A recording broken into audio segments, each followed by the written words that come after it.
नमस्कार दोस्तों, स्वागत है आप सभी का हमारे Khurana competition point education channel में। और आज हम आपको लेकर आए हैं डीएलएड प्रथम वर्ष से संबंधित गेस्ट पेपर है यानी मॉडल पेपर 2020, जिसके अंतर्गत हम बात करेंगे कि भारतीय समाज और शिक्षा, जो कि मॉडल पेपर नंबर 2 है और ये पेपर नंबर 3 है। भारतीय समाज और शिक्षा डीएलएड प्रथम वर्ष का तीसरा पेपर है और इस तीसरे पेपर का भी दूसरा मॉडल टेस्ट है। तो दोस्तों, ये प्रश्न परीक्षा में लगातार 6 वर्षों से आ रहे हैं और ये राजस्व 1 वीक सीरीज़ का आकलन है। तो चलिए दोस्तों, आज हम बात कर लेते हैं उन क्वेश्चनों की जो लगातार 6 वर्षों से परीक्षा में बार बार आ रहे हैं। दोस्तों, मैं इस चीज़ का दावा करता हूँ कि इस क्वेश्चनों में से जो आपको मॉडल पेपर आपको वीडियो में दिखाया जा रहा है, उसमें से लगभग 70% क्वेश्चंस के आने के पूरे चांस है। इस चीज़ को मैं रिटर्न में लिख सकता हूँ, क्योंकि ये मेरा 6 वर्षों का अनुभव है। तो दोस्तों, चलो बात करते हैं हम उन क्वेश्चनों की जो लगातार 6 वर्षों से क्वेश्चन पेपर में आ रहे हैं।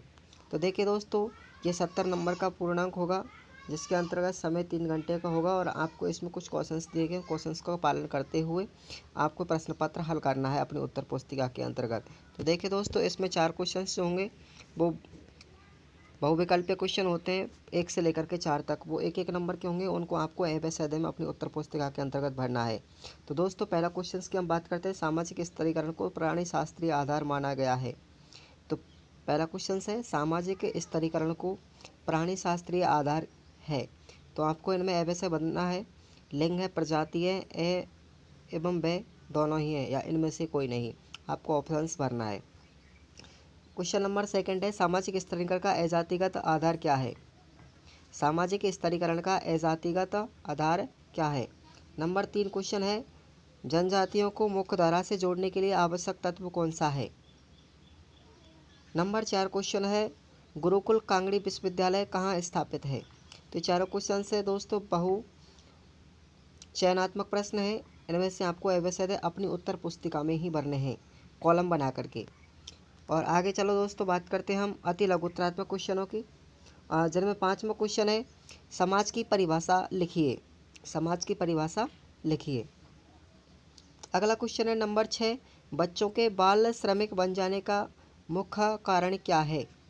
बच्चों के बाल श्रमिक बन जाने का मुख्य कारण क्या है। अगला क्वेश्चन है 7वां, संविधान क्या होता है। यानी संविधान क्या होता है, व्हाट इज़ द कॉन्स्टिट्यूशन।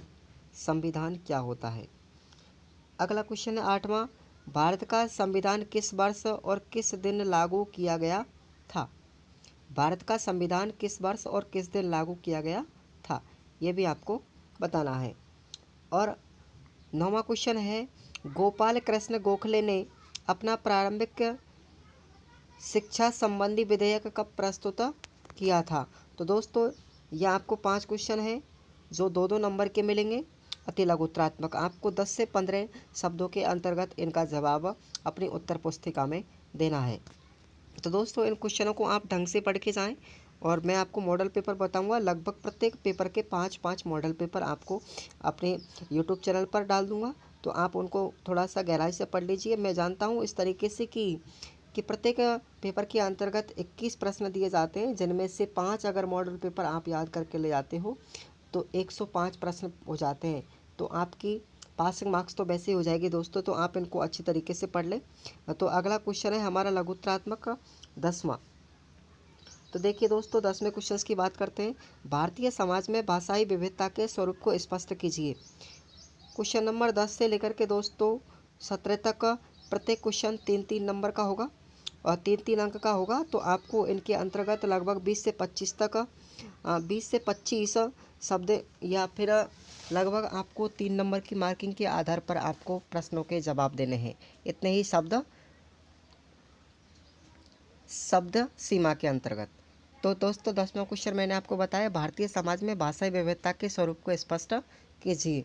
अगला 11वां क्वेश्चन है दोस्तों, जातिवाद को एक समस्या के रूप में समझाइए। जातिवाद को एक समस्या के रूप में समझाइए, ये भी करना है। 12वां क्वेश्चन है, जनजातीय समुदाय की शिक्षा संबंधी प्रमुख विशेषताएं या समस्याएं बताइए। जनजातीय समुदाय की शिक्षा संबंधी प्रमुख समस्याएं बताइए। अगला क्वेश्चन है 13वां, नागरिकता से आप क्या समझते हैं। एक नागरिक के प्रमुख कार्य बताइए। यानी नागरिकता से आप क्या समझते हैं और एक नागरिक के प्रमुख कार्य आपको बताने हैं। अगला क्वेश्चन है नंबर 14। संविधान की संघीय, राज्य एवं समवर्ती सूचियों में शिक्षा के स्वरूप को समझाइए। यानी कि संविधान की जो संघीय व्यवस्था है, राज्य व्यवस्था है और समवर्ती सूचियां हैं, उनमें शिक्षा के स्वरूप को आपको समझाना है। अगला क्वेश्चन है 15। गुरुकुल कांगड़ी विश्वविद्यालय एवं भारतीय शिक्षा के तत्वों में संबंध बताइए। अगला क्वेश्चन है आपका 16वां। भारतीय स्वतंत्रता आंदोलन में दारुल उलूम के योगदान को समझाइए। और दोस्तों लास्ट क्वेश्चन है लघुत्तरात्मक में 17 नंबर।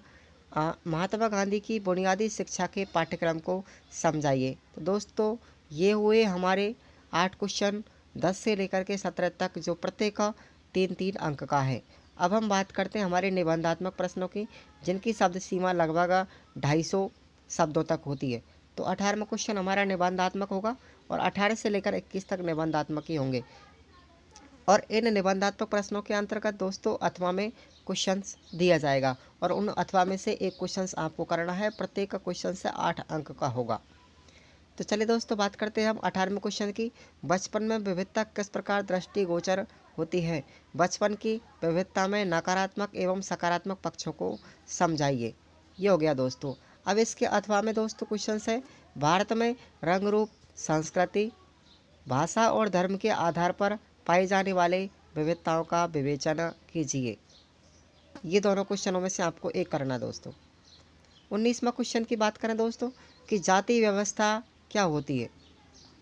भारत में जाति व्यवस्था का विवरण प्रस्तुत कीजिए। यह 8 नंबर का है। इसके अथवा में आपको क्वेश्चंस दिया गया है, शिक्षा के क्षेत्र में जनजातीय समुदायों को कौन कौन सी समस्याओं का सामना करना पड़ता है। इन समस्याओं के समाधान के लिए सरकार द्वारा क्या प्रावधान किए गए हैं, उनको आपको विस्तार से समझाना है। ठीक है दोस्तों। अगला क्वेश्चन है हमारा 20वां क्वेश्चन है दोस्तों निबंधात्मक, जेंडर से आप क्या समझते हैं। जेंडर से आप क्या समझते हैं। सामाजिकरण पर इसका क्या प्रभाव पड़ता है। प्रालिंग यानी प्राकृतिक लिंग, वैशालिंग यानी सामाजिक लिंग। प्रालिंग और सालिंग में अंतर स्पष्ट भी करना है। अगला क्वेश्चन है दोस्तों अंतिम क्वेश्चन, पेपर का अंतिम क्वेश्चन 21वां।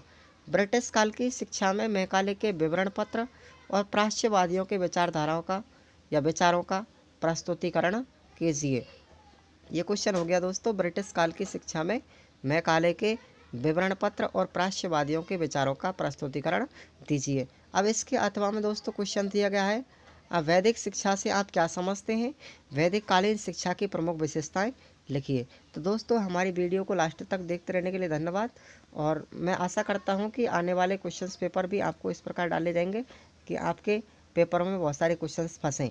और आप लोग अपनी स्टडी को बरकरार बनाए रखिए ताकि डीएलएड में आप अच्छी परसेंटेज, अच्छी मार्किंग के साथ में पास हो सके। आज के लिए इतना ही काफ़ी। और लेकर आते हैं हम अगले मॉडल पेपर नंबर 3 को, भारतीय समाज और शिक्षा। दोस्तों मैं आपको भारतीय समाज शिक्षा के बारे में भी 5 मॉडल पेपर ड्रॉप करूंगा अपने यूट्यूब चैनल पर। तो दोस्तों देखते रहिए। और यदि हमारा वीडियो पसंद आया हो तो ज़रा लाइक कीजिए और दोस्तों में भी शेयर कीजिए और हमारे चैनल को सब्सक्राइब करें। आज के लिए इतना ही काफ़ी। जय हिंद, जय भारत, जय भीम, नमो बुद्धाय।